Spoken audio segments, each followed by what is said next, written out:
Sir, ಬಿಜೆಪಿಯವರೆಲ್ಲರೂ ದುಶ್ಯಾಸನರು, ಅವರು ಹೆಣ್ಣಿಗೆ ಗೌರವ ಕೊಡಲ್ಲ, ಇಂತಹ ಪದಗಳನ್ನು ಕೂಡ ಲಕ್ಷ್ಮೀ ಹೆಬ್ಬಾಳ್ಕರ್ ಅವರು ಇವತ್ತು ಬಳಸಿದ್ದಾರೆ. ಯದ್ಭಾವಂ ತದ್ಭವತಿ, ಯಾರು ಹೇಗೆ ಭಾವಿಸ್ತಾರೆ ಹಾಗೆ ಕಾಣುತ್ತೆ, ಅವ್ರು ಹಾಗೆ ಭಾವಿಸ್ಕೊಳ್ತಾರೆ. ಯಾಕೆಂದರೆ ಅವ್ರ ಮನಸ್ಸಿನಲ್ಲೆಲ್ಲ ಅಂಥದ್ದೇ ಇರೋದು, ಹಾಗಾಗಿ ಹಾಗೆ ಭಾವಿಸ್ಕೊಳ್ತಾರೆ. ಶ್ರೀಮತಿ ಜಯಲಲಿತಾ ಅವರು ಮಂತ್ರಿ ಆದಾಗ ಈ ಮಹಾತಾಯಿಯ ಬಾಯಿಂದ ಬಂದ ಅಣಿಮುತ್ತಿಗಳನ್ನು ನೀವು ಕೇಳಿದ್ದೀರಿ. ಆಮೇಲೆ ವಿಧಾನಸಭೆಯಲ್ಲಿ ನನ್ನ ಪತ್ನಿ, ನನ್ನ ತಾಯಿ, ನನ್ನ ಅಕ್ಕಂದಿರ ಬಗ್ಗೆ ಈ ಮಹಾತಾಯಿ ಮಾತಾಡಿದ ಮಾತನ್ನು ನೀವು ಕೇಳಿದ್ದೀರಿ. ಆ ಉದ್ವೇಗದಿಂದ, ಕಣ್ಣೀರಿನಿಂದ, ಎಮೋಷನಲ್ ಬೆನಿಫಿಟ್ನ ಗಿಟ್ಟಿಸ್ಕೊಳ್ಬೋದು ಅನ್ನೋದು ಅವರ ಉದ್ದೇಶ ಇರ್ಬೋದು. ಮತ್ತು ಹೇಗೆ ಎಷ್ಟು ಆಕ್ಟಿವ್ ಇದ್ದಾರೆ ಅಂದರೆ, ಅವ್ರ ಪಕ್ಷದ MLA ಗಳ ಮೇಲೆ ರೇಪ್ ಕೇಸ್ ಆಗುತ್ತೆ, ನೋ ಆಕ್ಷನ್. ಇವ್ರ PA, ಸ್ವಂತ PA ಒಬ್ಬ ರುದ್ರೇಶ್ ಯಡವಣ್ಣನವರ ಬಹುಶಃ ಅವ್ರ ಸಾವಿಗೆ ಕಾರಣ ಆಗ್ತಾನೆ ಲಂಚದ ಕಾರಣಕ್ಕೆ. PA ಲಂಚ ಕೇಳ್ತಾನೆ ಅಂತ ಹೇಳಿದ್ರೆ ಅದ್ರ ಹಿಂದ್ಗಡೆ ಯಾರ ಶಕ್ತಿ ಕೆಲಸ ಮಾಡುತ್ತೆ?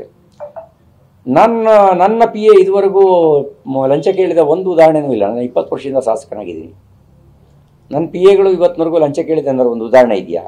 ನಾನು ಯಾರ್ದಾರು ಸಾವಿಗೆ ಕಾರಣ ಆಗಿದ್ದೀನ ಹೇಳಿ? ಆ ಲೆಕ್ಕದಲ್ಲಿ ಕೊಲೆಗಡಕರು ಯಾರು ಕೊಲೆಗಡಕರು? ಮತ್ತು ಜಾಸ್ತಿ ಹೇಳುವ ಅವಶ್ಯಕತೆ ಇಲ್ಲ. ಯಾರ್ಯಾರು ಏನೇನು ಅನ್ನೋದು ಎಲ್ರಿಗೂ ಗೊತ್ತಿರೋ ಸಂಗತಿ. ನಾನೇನು ಅಂತನೂ ಗೊತ್ತು, ಆ ಮಹಾತಾಯಿ ಏನು ಅಂತಲೂ ಗೊತ್ತು.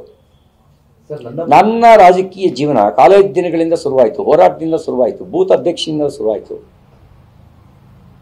ಯಾರ ರಾಜಕೀಯ ಜೀವನ ಹೇಗಾಯಿತು, ಹೇಗೆ ಶುರುವಾಯಿತು ಅನ್ನೋದನ್ನು ನೀವು ಸ್ಥಳೀಯರನ್ನ ಕೇಳಿ ತಿಳ್ಕೊಳ್ಳಿ.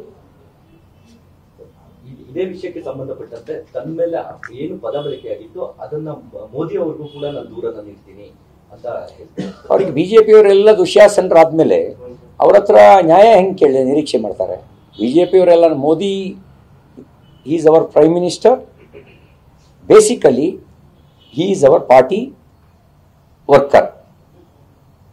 ಅವ್ರ ದೃಷ್ಟಿಯಲ್ಲಿ BJPಯವರು ಎಲ್ಲರೂ ದುಶ್ಯಾಸನರೇ ಅಲ್ವಾ?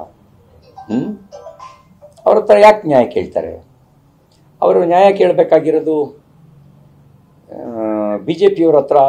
ಅಂದರೆ ಅವರು ಹೇಳಿಕೆಗೂ ಅವ್ರ ಮುಂಚೆ ಹೇಳಿದ ಹೇಳಿಕೆಗೂ ಈಗ ಹೇಳ್ತಿರೋ ಹೇಳಿಕೆಗೂ ಒಂದಕ್ಕೊಂದು ಸಂಬಂಧ ಇಲ್ಲ ಅಂತಾಗತ್ತಲ್ಲ.